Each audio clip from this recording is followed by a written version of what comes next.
திருச்செந்தூரில் அமைந்துள்ள சுப்பிரமணிய சுவாமி கோவில் முருகப்பெருமானின் 6 படை வீடுகளில் 2ஆம் படை வீடாகும். தேவர்கள் தங்களை தொந்தரவு செய்த சூரபத்மனை அழிக்கும்படி சிவபெருமானிடம் முறையிட்டனர்.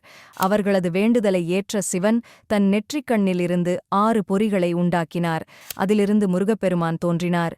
பின் சிவபெருமானின் கட்டளையை ஏற்று சூரனை முருகன் தன் படைகளுடன் சென்று அவனை வதம் செய்தார்.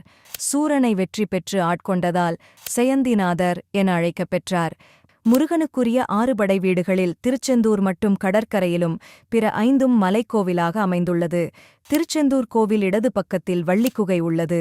இந்த குகைக்கு முன்புள்ள சந்தனமலையில் தொட்டில் கட்டினால் குழந்தை பாக்கியம் விரைவில் கிடைக்கும் என்பது நம்பிக்கை. திருமணத்தடை உள்ளவர்கள் இத்தல முருகனிடம் வேண்டிக் கொண்டால் நல்ல வரன் அமையும். ஒருநாள் உபவாசம் இருந்து திருச்செந்தூர் தலத்தில் வழிபட்டால் ஒருவர் வாழ்நாளில் பிறப்பு முதல் இறப்பு வரை தவம் செய்த பலனை பெற்றுவிடலாம் என சித்தர்கள் பலர் கூறியுள்ளனர்.